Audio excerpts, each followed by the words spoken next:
around, Skull brothers and sisters. This is Skull World Live, brought to you by Minnesota Sports Talk.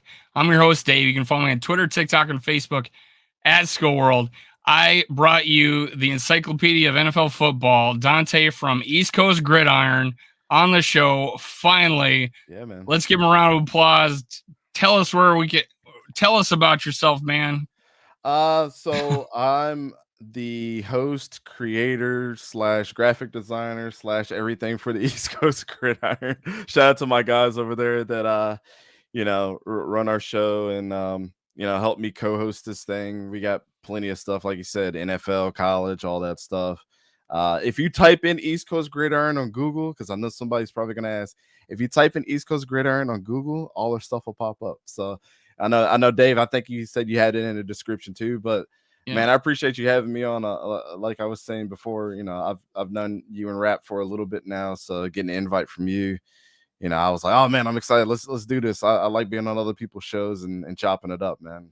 Hey, thanks for joining, McAndrews. Glad to have you. Make sure you hit like, subscribe, and comment. We're giving away Chuck Foreman autographed jersey that's right behind me. Giving away that January 3rd. Make sure you go to chuckforeman44.com. Use Skull15 at checkout, get 15% off. Also have links to Fanatics. Get your Concord North t-shirts and hats because we won the division. Yeah. Go to Fanatics, use that link, and you will be supporting the channel. I appreciate it. Now, before we move on, there's a couple of things that happened in this last weekend. I want to start with talking about probably the most awful play I ever seen. I know Pat McAfee talks about the Indianapolis play and the anniversary of how bad that play was with the fake punt that should never have happened. Yep. And then, Jim Marshall in our history may have kept him out of the Hall of Fame. Who knows what they're thinking, but ran the wrong way, threw the ball out of the back of the end zone. Where do you rate the Raiders' crazy, just wrong thing to do? I know the player apologized after the game, took all the blame. Where do you rate that play? It's up there. It's one of the and I don't. It's like it's hard to place where the blame should be. Should it be on the coach? Should it be on the player not paying attention? I mean, it's got to start at the play calling, right? For Bill Belichick to be as smart as he is and be so well respected, this is going to be a stain on his career moving forward. I can already tell. And it just had to be, that touchdown just had to be scored by a former player of his too, in Chandler Jones. So it's up there, man. It's definitely top 3 worst plays ever. It's one of those check boxes where you got to say in the headphones, we're just going to run a running play, right? They're not going. It's tied up. Why go for it? Yeah, it's tied up. They're just going to run a play and let it go. So, I mean, the running back took it upon himself to pitch it thinking maybe he could break for it. But after that, it was on him. But you think in the ear of the quarterback, tell these guys, go down, whatever. No pitching, don't get cute. You know what? They had that Miami had that miracle play against them in Miami a few years back. I mean, they've been burned by some plays here, and this one they were on offense when they did it. So yeah, that's crazy. You're right. I didn't think about that. That's just going to be a blemish. Everybody's going to associate that play with Bill Belichick, and watching him make that long walk across the field. That'll be emblematic of that game. It's like with the Mark Sanchez thing, right? With the butt fumble. They always talk about that, but then everybody fails to realize that like Mark Sanchez did take the Jets to back-to-back AFC championship games too, but that gets all erased from one bad play. It wasn't like Mark Sanchez was a terrible quarterback, but because of that one situation, stains your whole career. Well, and his head coach ends up being more known for having a foot fetish than he is for taking the AFC franchise. Facts. And that same man is now barking for Jeff Saturday to be the first interim coach ever fired, which leads me to the Vikings. And let me set the stage here. It was Frank Reich against in the Bills. He was a backup quarterback playing in that game because Jim Kelly was hurt. Mm-hmm. So he's playing against Warren Moon, who was a Vikings for 2 years, so we know him well. And they apparently, and I heard this, but I didn't look it up, was they went 33 unanswered points to take the lead. Now, they were only down by 32, which means our 33-0 deficit. So it's kind of funny that Frank Reich did that, got fired by the Indianapolis Colts. A few games later, the Indianapolis Colts give up a 33-point lead, and the rest is history. We now have the biggest, greatest comeback in NFL history, led by Kirk Cousins. Yeah. It's absolutely impressive. I mean, do you consider that game a primetime game? Because it was a Saturday game. It was the very first Saturday game that we've had this year. So I don't know. I don't know how some people will look at that in the aspect of things, but yeah, it was impressive. Well, I mean, you could lump it up there being a national game because it was the only game being played at that time. Exactly. It was a t-shirt and hat, game. I was slightly worried. I still thought we'd win by 2 touchdowns. We didn't. We didn't even cover. We were 3-point favorites. I think. Hold it. No, we were 4-point favorites and we won by 3. So we didn't cover, or we did cover. No, we didn't cover because we only won by 3. Mm-hmm. See, shows you how much I bet. I don't do that. Oh, I don't do it either, man.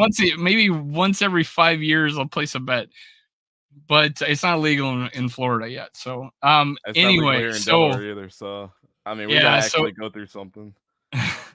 So so we come back, and what made that crazy is we didn't score until 23 minutes left in the game. They score again. And so with 18 seconds left, we're now down 36-7. Mm-hmm. Now earlier in the game, we had a touchdown called back on a dead. They called it dead, and so that happened in the first half. In the second half, after that 18-minute mark, we ended up having. And we led off that half with a 3 and out.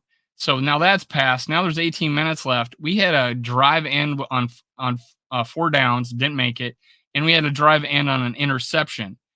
And we scored 4 touchdowns in 18 minutes. I seriously thought when Kirk threw that, and I don't know what the miscommunication was either between him or Jalen Reagor, whose fault it was. It's kind of hard to say. You could see Kevin O'Connell on the sideline run up to him and yell and throw out his hands, yelling at him. To who? Jalen Reagor? Jalen Reagor. Oh, okay. So I guess it was but by that point in time, after you guys are like driving and making momentum happen, that could have been a critical point in the game where that could have just went flat and you guys stepped up to the plate. And this is one thing I've been telling people, like all the Eagles fans that I know, I'm like, teams play different during adversity. And the Vikings have proved coming back from 33 points that they can fight through adversity. And when you get to the playoffs, teams just change. And I don't know. I still think that this is the year where Kirk and them can do it, man. I told you I had them in my Super Bowl. It was them and the Chargers for sure. And the Chargers still have a chance to stamp their way into the playoffs as well. We've seen more unlikely teams. And you're a Jags fan. What's their situation? Jags got 6 wins right now. We're playing the Jets tonight. So I had that on. Yeah. So we're playing the Jets. I did not pick them to win this game, but I said, if we get the 6 wins, I'll be super happy with that. So we met 6 wins, and I said if Trevor Lawrence has a really good game tonight, I'll buy his jersey tomorrow morning. Now, he's actually rebounded from a rough rookie year like many players did. I mean, Peyton Manning obviously had one of the worst rookie years in history with 27 picks. Yeah. I think that record got beat, didn't it? Or no, is it still going? I think it's still going. Yeah. Well, it should be still going. That's a lot of picks. Yeah. But the fact, he's rebounding. He's really got efficient numbers, and I think he's got a 70% completion percentage or something like that. Yeah, so. I think in the last 4 games, he's thrown 16 touchdowns and 1 interception. So he's been really damn good. And I've been a critical Trevor Lawrence fan for the longest time. Watching him in college, I was like, I don't think that this guy's as generational as what people are saying. Yeah, I'm telling you, Dave, these last 2 games that he's played have really opened my eyes on the guy a little bit. So I'm happy. I mean, as a Jaguars fan, we're winning. The team has turned around. But shout out to Zay Jones at the wide receiver position. He's been balling out. I think you could possibly put him as a Pro Bowl alternate if he really wanted to, because he's been playing that damn good. And Evan Ingram at tight end. I know we're about to talk about the Giants here. He had his stint with the Giants where he looked really good and then battled injuries and then looked just, mediocre, and then goes to the Jaguars and having a really good year. He's got over 600 yards, this season. And he's number 2 in the AFC as far as tight ends go. So, yeah, I mean, I think we got the squad. I don't think it's going to be this year, but next year, we definitely still got a lot of money on the books that we could spend and get some of those older guys out and bring some newer guys in. Yeah, and I'll talk a little bit later about what we may have to do in our off season. But one of the things is for sure is that Kirk Cousins is going to be our quarterback next year, and he's got 1 year left on an extension. And there was a lot said that Kirk Cousins was having a down year statistically, and I've always argued this entire season is that it was all relative to the rest of the league. But these last 2 games has actually put him like 1 game away from possibly beating his yardage record. His yardage last year. He definitely will probably do it in the next 2 games and the same amount of games as he did last year. And 24 TDs right now would fall short. 11 interceptions. There's not as most he's ever had, but in the average range. And he's had 2 rushing touchdowns, which he hasn't had. I think he maybe done it once with us, but he's had 4 twice with the Redskins. But the thing about these things, and I said it was all relative, is that, let me pull this up, is that he's 6th in yards, 5th in TDs, and our scoring offense is 8th. And we were 9th, and 14th last year. Hey, looks like an improvement to me. I know, and it's all relative to the rest of the league, right? You'd think, so that misnomer about, hey, Kirk Cousins is having a down year, I'll take the wins, I'll take this Kirk Cousins over that Kirk Cousins. He's actually having, according to these situations, now his completion percentage is a couple points down, but he's taking more chances with Justin Jefferson. So and anybody would have traded that. What do you think about what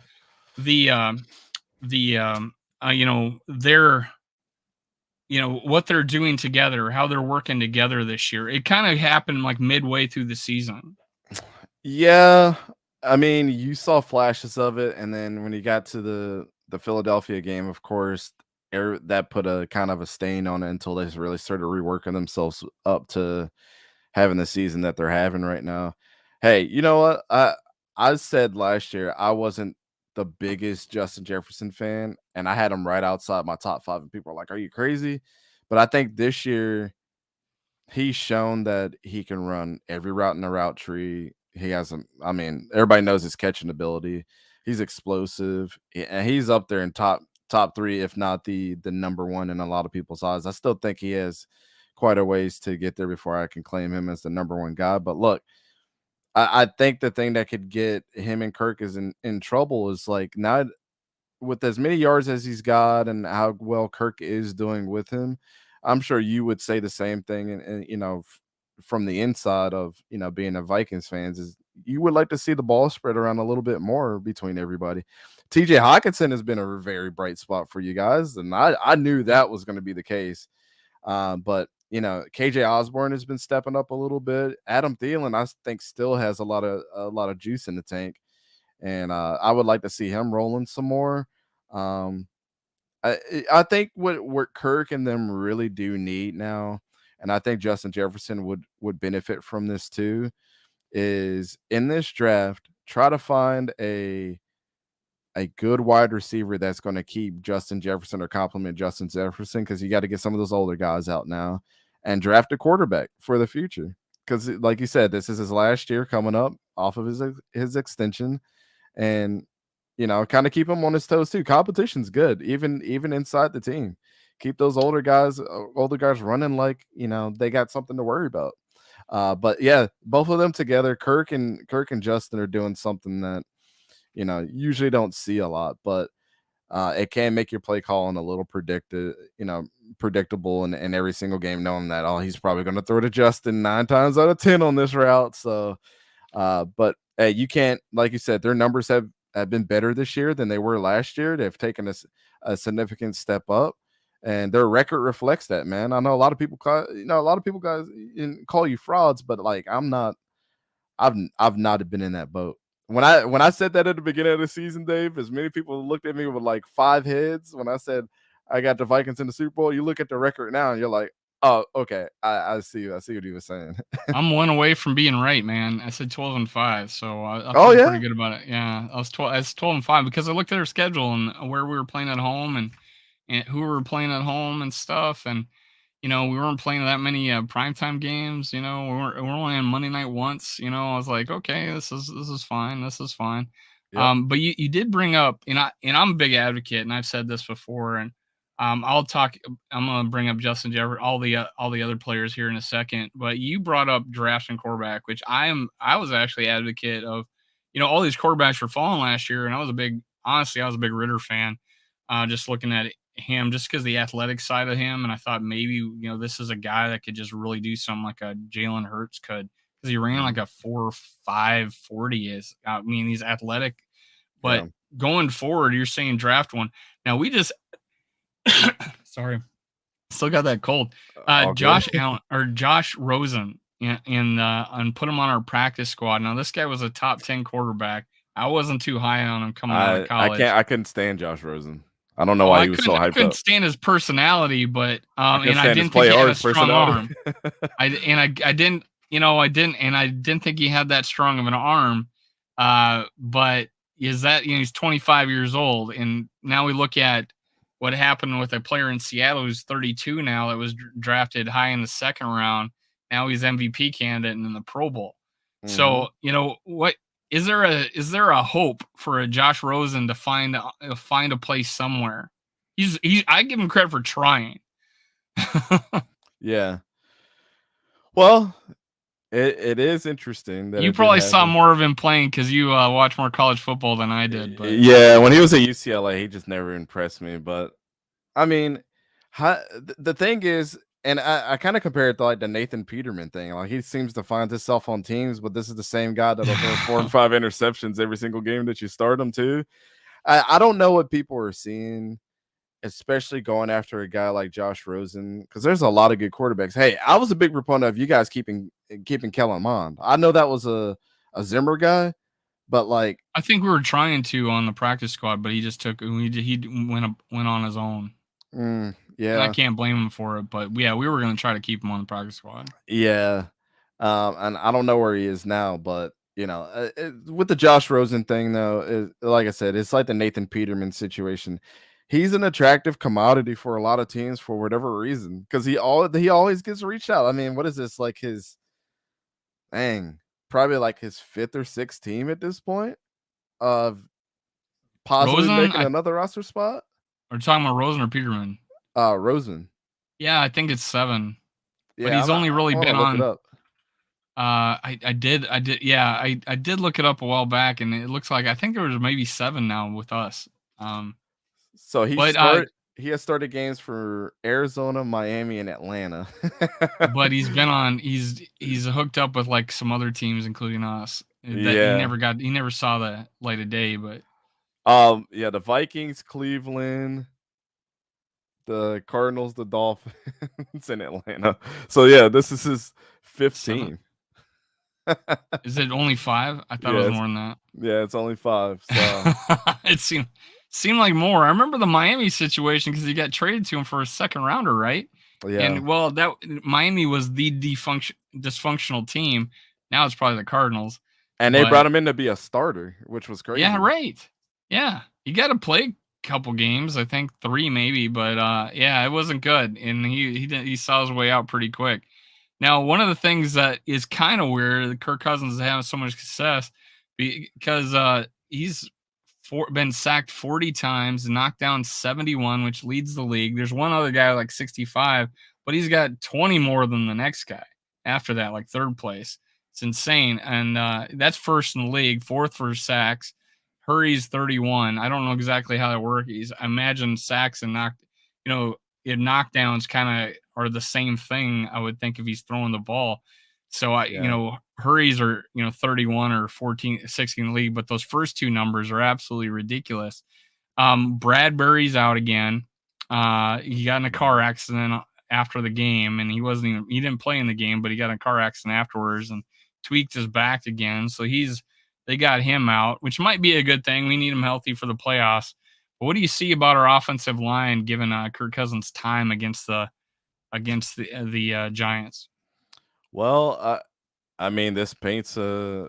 I didn't know it was like this for him. You didn't know it was this bad? No, I didn't. It's really been like 3 or 4 games where we just really like the Eagles game, and then in this last game, there was a couple other games in there, a Cowboys game, and he didn't even play that long in that Cowboys game. Yeah. So there's been some games where he had been sacked like 4 or 7 times. But yeah, if you watch like the Buffalo game, you watch the Jets game, Patriots game, he's getting hit every time he's throwing it. So it has been more recently, and it has been coincided with Bradbury and Darisaw getting hurt. I know Darisaw was a big blow for you guys because he's back. He played the last game. He a couple of plays he sat out because of in the fourth quarter because of cramping. But yeah, he was back this last game. But yeah, if he was healthy a full season, he would have been in the Pro Bowl. Like, he's an alternate. He's a first alternate though. So he's an alternate. Okay. Yeah, okay. They did list him as a first alternate, and so is Harrison Smith. But we'll talk about the defense later. Yeah, the Harrison Smith snub there. Yeah, it's crazy. Yeah, just because the interceptions, probably. But yeah. Yeah, but he's playing good. I mean, it's I always like Harrison reputation. Smith. Yeah. Well, there's some guys on that list that you're like, okay, well, I don't know how he got in, but it's a popularity. Or a long snapper got in. I saw that. I saw that. But this is pretty compelling, man. There's not a lot of crap that you can talk on Kirk Cousins being sacked 40 times, hurried 31, and he's not a mobile quarterback. The hurries aren't a thing where, like, if you're looking at Russell Wilson, Deshaun Watson, Jalen Hurts, that doesn't really concern you because they can get out the pocket and throw on the run.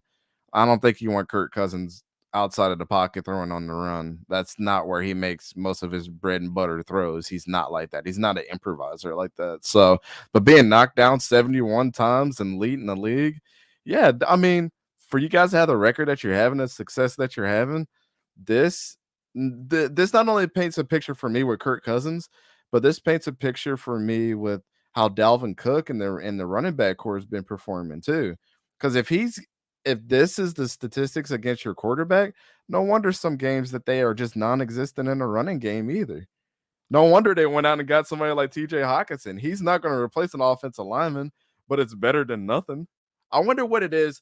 Like, I wonder what it was before TJ Hawkinson got there and went after he got there, like if it improved it or not. Well, I was complaining about we didn't have any outlet passes, and I needed someone tall or just some guy that would Kirk Cousins to just throw it up to. Yeah. And when he got him, that was the answer to my prayers. Since we're still on quarterbacks, David Michelson, I actually took a look. Why am I not bringing this up? That's why I usually have other people do this.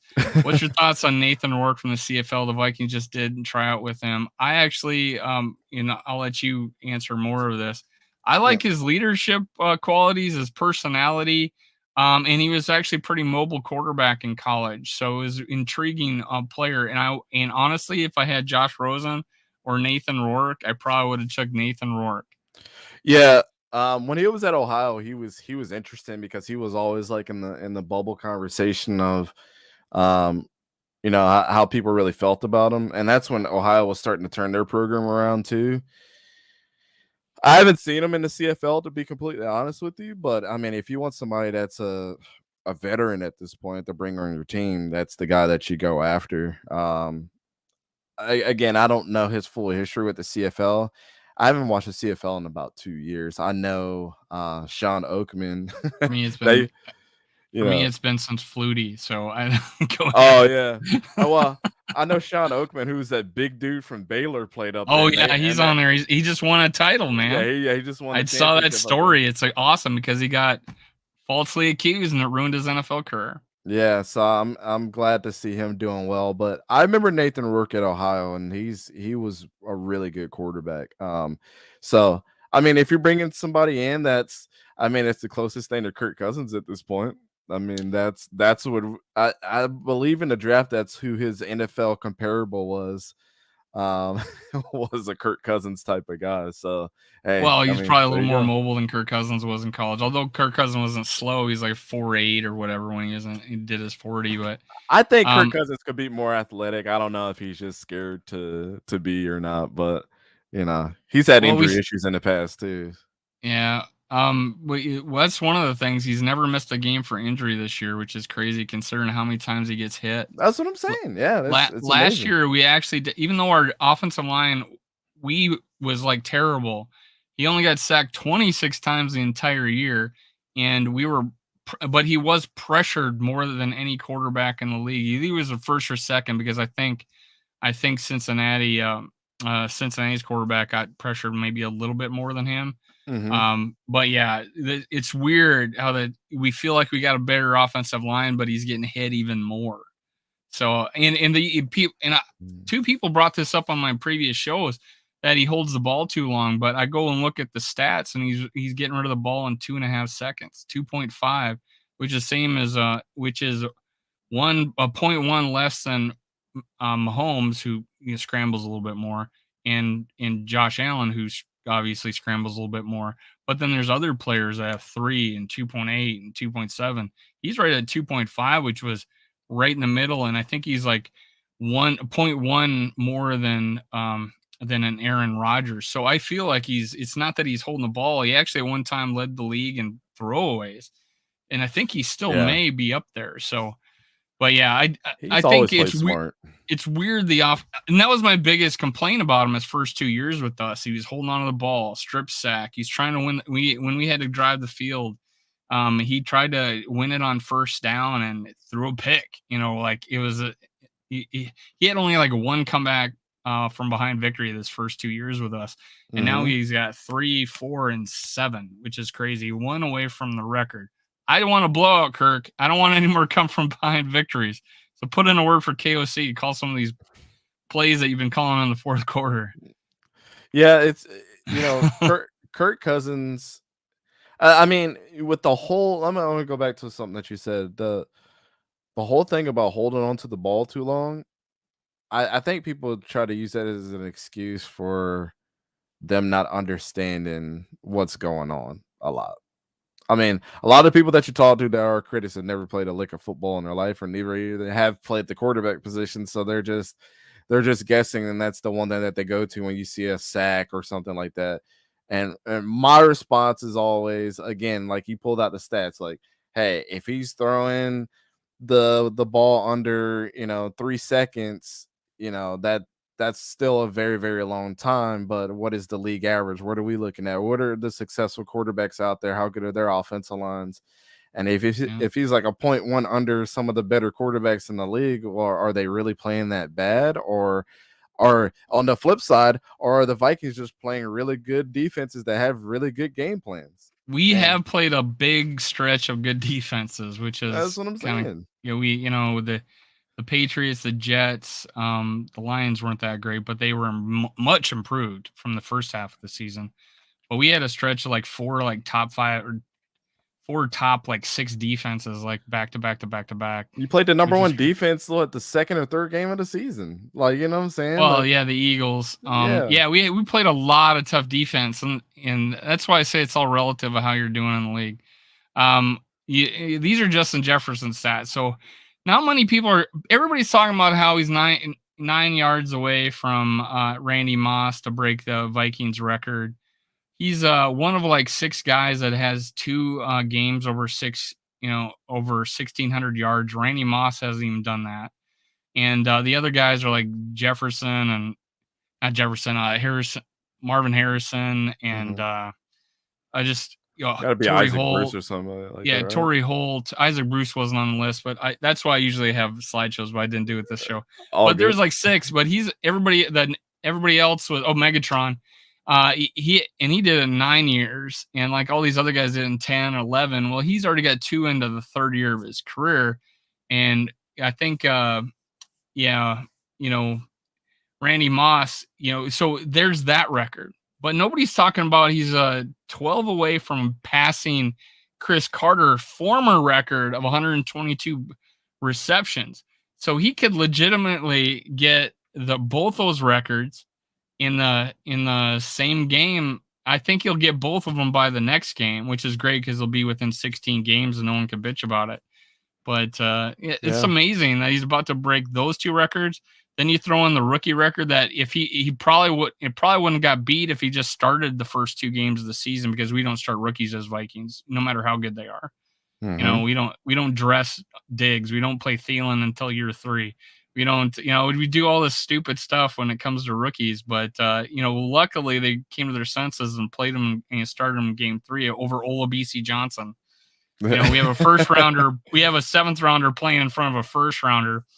So, so that being said, he goes on the 2-year record, the 3-year record that will probably not be touched for a very long time because he did it in like week 9 or something like that. So he's busting all these records, and you brought it up, and you mentioned that he was outside your top 5, but I think the last time I talked to you, you said he was in your top 3. Is he who's around him? So when I do my rankings, I know a lot of people will run off of stats or like, trends, and I like to look at the whole shebang, right? So my top 5 wide receivers last year, just for context, I had Terry McLaurin, I had DJ Moore, Jamar Chase, Devontae Adams, and Cooper Kupp. That was my top 5. The 2 that people had a problem with were DJ Moore and Terry McLaurin. And I'm like, look, DJ Moore catch percentage is absolutely insane. And what he has done with the freaking Panthers is great. He's one of the best. If he goes to another team, he's a 1,500-yard receiver every single year with a better quarterback. I mean, he's had how many quarterbacks have thrown to him this year? PJ Walker, Sam Darnold, technically had Matt Corral threw it to him in the preseason. Then you had, you know what I'm saying? What's his name? Baker Mayfield. Like, he's had like 5 different quarterbacks throw to him this year. How are you supposed to catch any rhythm? So, I look at talent, I look at situations, numbers. Of course, you have to put it in there. Production is always a good thing, but and their age too. So, and then the route tree that they run. I just thought Terry McLaurin and DJ Moore did a lot more in their route tree than, somebody like Justin Jefferson did. Did you get a chance to look at that touchdown he had against Gilmore, where he just he did like the double move, that conga line, or I don't know what would you call that move, but that was pretty awesome. It was some choice route that he ran. They just said, was "Hey, like, go do your thing." Yep, and he was nice. He was all the way across the field by the time he caught the pass. So, yeah, he's great, man. I still think if I had to rank him right now, Dave, just for context, I think Cooper Kupp is still my number 1. I love everything about Cooper Kupp. His grittiness, his toughness. I know he's hurt. That's like his biggest knock is him. If he gets injured, he's out. I got Justin Jefferson at number 2 right now, and then number 3 is Devontae Adams. That would be my top 3 right away. And then I know he has drop issues, but talent level wise, if CeeDee Lamb, I put CeeDee Lamb up there. Pro Bowl. Yeah, all those guys pretty much in the NFC East have made it. You got CeeDee Lamb's in there, Terry McLaurin, AJ Brown.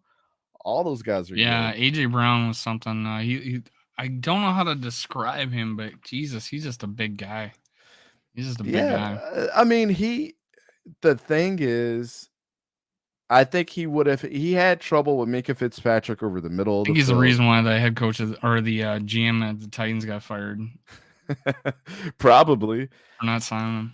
I mean, AJ Brown's a tough guy. He's big, like you said, he's physical. But again, it takes one primetime Jalen Ramsey guy to step on his toes and lock him up for a full game. He doesn't get those big corners like he does everywhere else. So yeah, he just destroys everybody unless there's they put a safety over top that's just going to watch him the whole time. And Minka Fitzpatrick tried to do that, but his his cornerbacks on the Steelers are not good. So, but Minka Fitzpatrick Pro Bowl, you know. Speaking of injuries, let's talk about that quick. Didn't mean to jump around, but we had, No, you're good. where did? Oh, here we go. I got the injury report right here. Adoree Jackson apparently is he their best cornerback for the Giants. Yeah, by far. He is out. What does that bode well for our passing attack this game? You're talking about Justin Jefferson needs 11 more catches and 9 more yards, right? Well, he's going to get the 9 yards probably on the first play of the game, but yeah, he might get the catches in the first half of the game. So this is the Giants' defense. There's 26 in the league on yards given up. So I mean, we're like 399. I'll put that up later, but 22.3 in points, 14th in the league, passing 3,037 yards, 16th in the league, rushing. They're actually one of the worst rushing defense teams. And nobody was, and I've had a couple people on my shows, and they were saying how like, oh god, the passing attack's gonna be amazing, but the rushing, they apparently can't stop the run. Of course, Bradbury's out, but we got everybody else playing. Where do you see where we're going to be able to take advantage of? Do you know?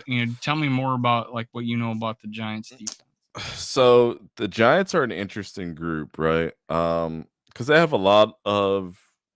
I don't know how to describe the Giants as far as their defense. It's like they're still trying to find their identity. Like I don't think Fabian Moreau at cornerback is terrible. I mean, of course he's going to be the next one that steps up for the Giants. If Adoree Jackson is out, that's a huge blow for them.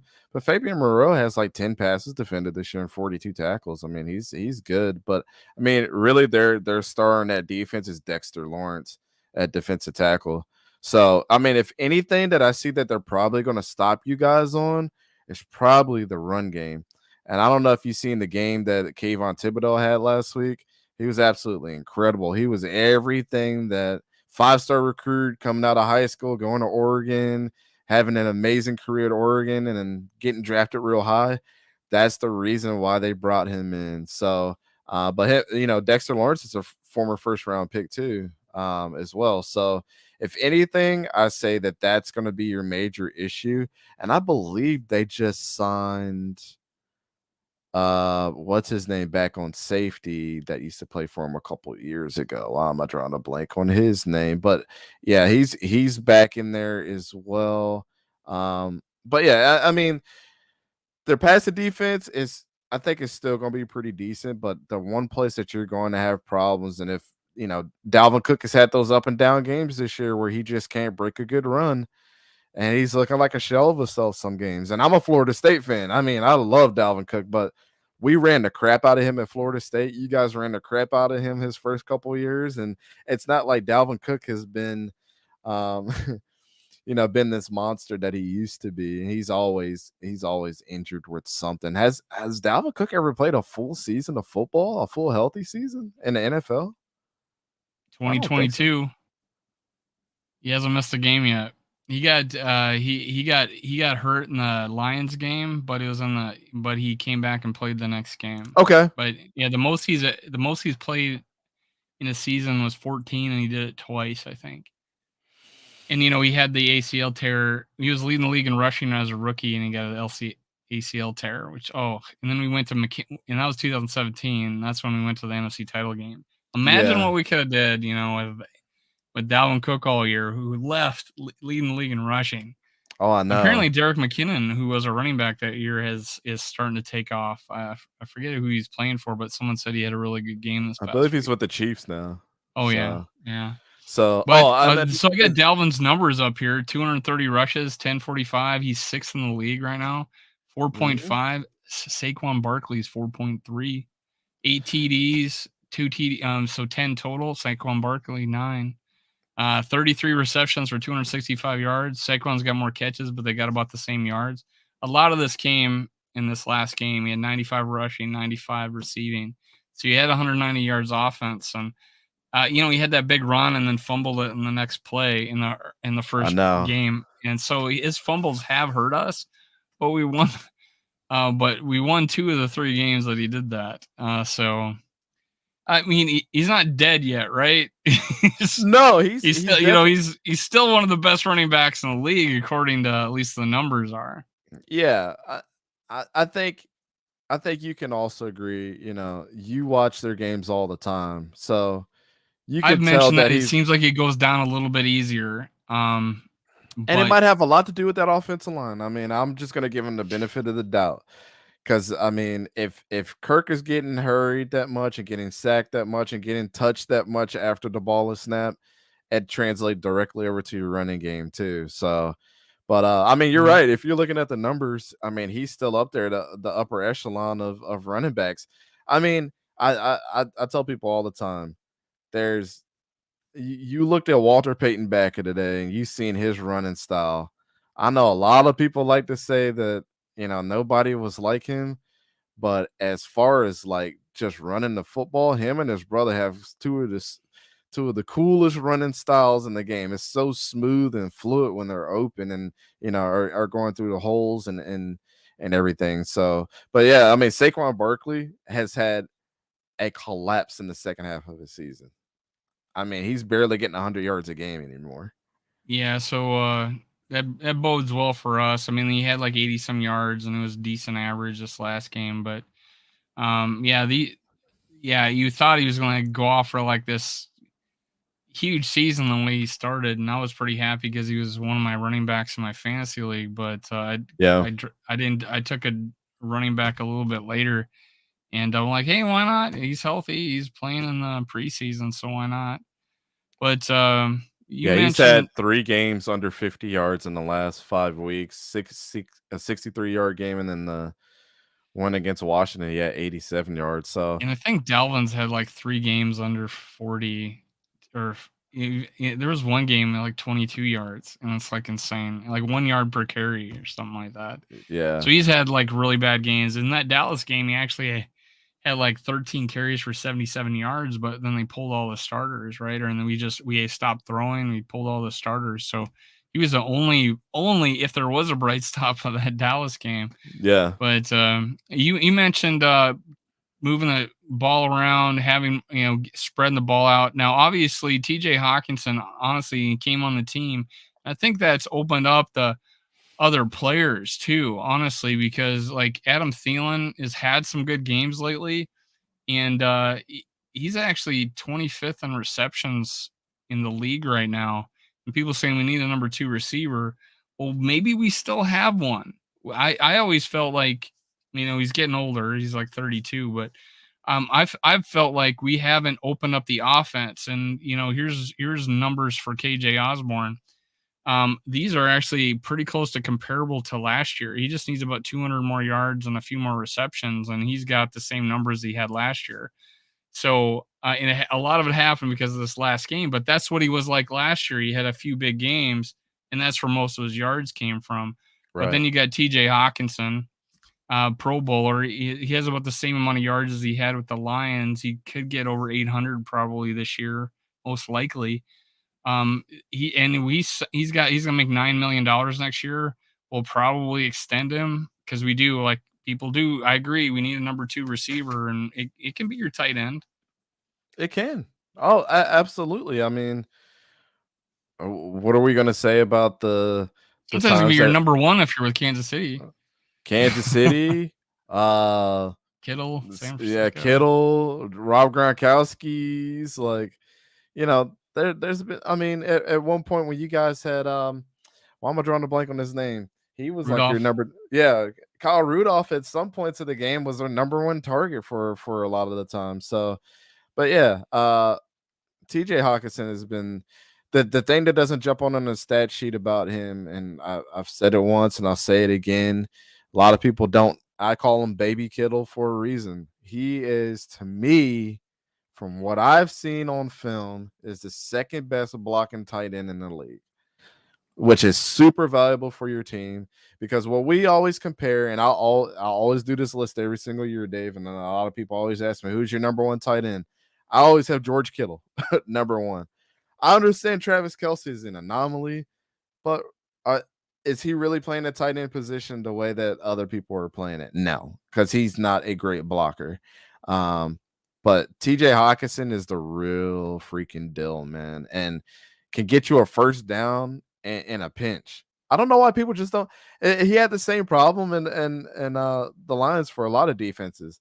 He gets open and stays open on those critical first downs.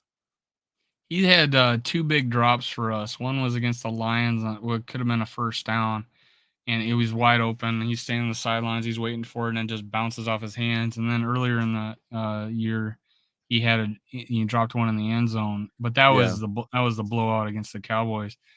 But he did get his first touchdown. He hasn't scored. He scored the 2-point conversion this last game. I think I had the stats. I think I had up. He only had 1 touchdown, at least with us. Let me just make sure on that. Where are you at? Where are you at? There we go. Yeah, 1 TD. And he had like 15-yard average with the Lions because he had that one big game, right? Yeah. Where he almost had 200 yards. But yeah, this has actually gone up. It was like at 7, and then it went up to like 9, and now it's back down to 8. But I feel again that we're a little more conservative. I just don't think we throw down the field until we have to, and that's where the late fourth quarter comebacks have been coming. But what do you think? And I'm going to bring up some offensive players. Daniel Jones, he's a run risk. This is funny, and you tell me this. Kirk Cousins had 460 yards, 4 touchdowns, 2 picks, and he got a QBR rating from ESPN of 32. Daniel Jones had like 160 yards, no TDs, no picks, 77 QBR rating. Is it time to retire the ESPN QB rating? The QBR rating? Well, because they consider way too many things. I mean, they even consider sacks in that. And I mean, unless you're an athletic quarterback, sacked 7 times. Yeah. Yeah, and when you consider that a stat where, I mean, like you said before, where we were talking about hold on to the ball kind of thing, maybe that can paint the picture. But like, I think that's an unfair assessment to add into I mean, it's really just a quarterback score, but it's like, can you really consider that? Can we get to like maybe 50% of what it actually would be? They hit ESPN's QBR rating hates Kirk Cousins. I can tell you that. I know. Yeah. Absolutely. PFF normally likes Kirk Cousins because he's been they ranked him in like top 3 or something, or top 6 last year. And then this last game, they gave him like a 57, and PFF got interviewed, and they were posting on Twitter, the analysts, and he says, yeah, they thought, a lot of Viking fans thought he was like awesome, but he didn't really do much in that game. Quote unquote, Kirk Cousins didn't do much in that game. What game were they watching? He won Player of the Week. People don't watch, man. Man. People go to the box scores, Dave. Dude, go to the PFF guys. Tell them, anybody listening, go to the PFF guys. Tell them to. I've constantly tried to get them on my show to defend some of the things they've said about Vikings. They just won't come on, or they won't listen. But you've seen Too Evil to Hope before, right? On our chats. No, I haven't. No, he's like the guy that always comes on and says Kirk's name wrong and says he's a top 35 quarterback. I think we said we should. One of these days will be set straight. But hey, thanks for joining, Super Will, man. What's up, man? Thanks for joining, man. I know you like Dante here. You've seen him before. And then we got Jake _football. Skull Vikes. What do we got else? Very nice game for the Vikings. You're cool, man. You're cool. Thank you so much, man. So Daniel Jones, what should we have to worry about this guy? I'm gonna first preface this by saying Daniel Jones is probably not going to be on the Giants next year, and they're freaking idiots for allowing him to leave because he's going to thrive he's going to thrive for a good team somewhere else. And what's going to happen? It's going to suck. It's going to suck for the Vikings to see him go. I mean, athletic, yeah, for the Giants, yeah, athletic guy. That's what you're mostly going to have to worry about with him because he can beat you with his legs and There's on tape, I've seen a lot out of Daniel Jones on making a backside hash curl route that's one of the most difficult throws to make in the league, and he's hit it 100% of the time when the guy's open in tight windows. He's a better quarterback. I'm just saying this as your friend, Dave. If anybody's talking bad about Daniel Jones, they just don't know about what a good quarterback is. Like, Daniel Jones is a very, very good quarterback, and it just gets it. I mean, it's like I've been telling people for years. When has Daniel Jones ever had a consistent running back? Saquon Barkley is pretty much always getting hurt. This is the first year, and now he's inconsistent again, not getting 100-yard games like he has been. Who's his receiver? Darius Slayton is his only receiver right now, and even he gets hurt. Can you name his second receiver on that team? I can. Here he is. Richie James. No one's more prepared than me. Hey, check it out. But just for the casual watcher who really does know who Richie James is, you know what I'm saying? So it's not anybody that jumps off on film or like the household name for you. I mean, if he gets on another team with let's just say this hot take: if you switch Daniel Jones or Kirk Cousins in the situation that he's in right now, you guys would be an undefeated team. You're that high on Daniel Jones, huh? Well, bringing it back to your point earlier about how many times the dude's been sacked and hurried this year, do you not think Daniel Jones, he would thrive in that situation? Well, I bring you on to tell me about these guys I have no clue about. I've seen him play, and the thing that impresses me the most is how much his teammates like him. Like I think they rally around him, and when I see stats like this, even though there's not a lot of touchdowns, not a lot of yards, I'm looking at 12 TDs, 4 picks, 90.5. This has gone up every year. And then you throw in his being able to run the ball at 583 yards on 105 carries. It's amazing. Yeah. And I mean, this is with a running back that's been inconsistent, call it what it is. This is with a first-year head coach. This is with not that many weapons on offense, tight end that's non-existent, a defense that's trying to find their identity. And he's been doing this his whole career, man. This is his third coach in his young career. I think fans like him too. Whenever I see interviews, like these man on the beat type YouTube channels or TikTok, they go to like Giants games or like so and so over your quarterback, so and so over your quarterback. They think the people they get on like Daniel Jones, and I'll now that I've talked to you, man, I'm gonna pay more attention to him. He's I might even go out and get his rookie card. Hey, I'm just telling you, Dave. Like I want to see 2 years from now where Daniel Jones goes and has success, and then everybody's gonna be like, "Wow, he really is that good of a quarterback, isn't he?" Super just Will get him agrees away with from you. New York. Super Will agrees with you, man. He's fun to watch. He's tough. He's athletic. Like and he doesn't turn the ball over a ton. I mean, you see it. I mean, his QBR, like you said, this ESPN QBR crap is driving me crazy. But he's number 12 out of all quarterbacks in QBR. So, but his offensive line quarterbacks, I think. Yeah. But I mean, where's Kirk on that? I bet he's dog shit on that. Where's Kirk on it? Let's see where Kirk is. Like, I'm gonna guess 18th, 20th, 21st, something like that. He is 19th. Yeah, isn't that crazy? Yeah, tied 19th. He's six in yards, fifth in TDs, yet he's 19th in QBR rating, and he's got and if I'm not mistaken, they actually put a lot of weight on fourth quarter play, right? Like if you throw, but they really bad if you throw pick in the fourth quarter.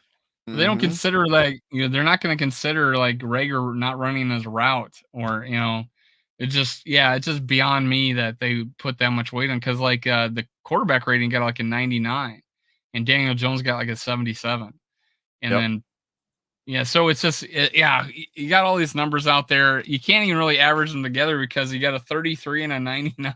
It's like insane the difference. Hey guys, make sure you click like on the video because this will actually get pushed out to like 52 Facebook channels. And if you're everybody who's on here, it's Dante from East Coast Gridiron. I got all his social media in the description below. So go subscribe to Dante. Does a lot of college stuff. Do you still play NCAA football 14? Yeah, it's coming back here soon. And it hasn't been working right. I don't know why, but yeah, we're gonna bring it back here You pretty get the soon. updated names and everything every year? Yeah, They still yeah. do that? Yeah, there's some dedicated guy out there that's a super nerd that updates There's them like a every group single of year. these guys. I seen like a video on them one time where they like that comes out, boom, they're updating it every They're year, on and it. like they each take a team, and I'm like, think how all the teams there are now. All these teams going Division One now. It's That's a 130 full time teams. job, man.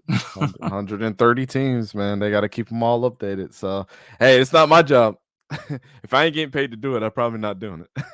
If you could tell everybody about a little more of what you do on your channel, like what the off season's like. Tell them what they can find on your channel. Yeah, man. So, like Dave said, NFL stuff, college stuff, we try to focus on it. Um, split it in half pretty much. Like Monday nights, we do the Monday night preview game. We just did the Thursday night preview game before I came on here. Saturday mornings, college show. Sunday mornings, NFL show. And then during the week, you might find us like late night, like Dave said, with maybe some NCAA football, the game streams, or most of the time, me and Coach Dante's in the chat. He's part of East Coast Gridiron I too. thought so. You call some guy coach on your team. Yeah. So Yeah. That's Coach hey, right there. coach, go subscribe to my channel. uh, so we do like film studies too. So especially now that the college football season is in bowl season, it's time for us to start rating guys and watching film on some of the quarterbacks and some of the players that are coming out in a draft. And then hopefully, fingers crossed, in February, we just put our final application in for our guys to go down to the Senior Bowl in Alabama. So waiting for a phone call from them to see if we got everything approved. But we'll be doing the plan is to do all live coverage every single day from there. So I'll be down there like the full week doing coverage from the Senior Bowl. So like I told you before, Dave, I'm fully invested. This is, and we might be doing the XFL. Like, Awesome. After I talked to you about that a while back at the Senior Bowl, I went and checked it out. But then I got a new job, and I started January 3rd. So I can't get any time off to go. But they even said I could even like just show up and sit in the stands because it's free. Anybody could just go and sit, but to get access, like you're talking about, you have to apply for it. And the cool thing is they're the original Mardi Gras, and it's happening that weekend. So you guys are gonna have a hell of a good time. Oh yeah, yep. So yeah, what is it? New Orleans is on like an hour and 45 minutes away, and that's where Well, I'm no, taking my but flight to. Mobile, isn't it a Mobile? That's the original Mardi Gras. Oh, it is? Oh, I didn't know You that. did not know that? Nah. Dude, you're gonna have a hell of a good time. You stay through the weekend, man. It's the opening weekend of the Mardi Gras there. Wow. It's I didn't know the that. original Mardi Gras. Wow. Yeah, it's gonna be a real good time now. Yeah, I'm glad I could. Merry Christmas, man. Yeah, appreciate it. But and I wouldn't mind you. I had a couple questions off the air. If you could stick on, I won't take much more of your time. But hey, Yeah, man. everybody. But before we go, I want you to I want you to tell us what you think of the possible result of this game. I don't know if you do predictions or what you think will happen, but maybe give us a score prediction or what you think will happen in the game. You guys are at home, so home field advantage is always good.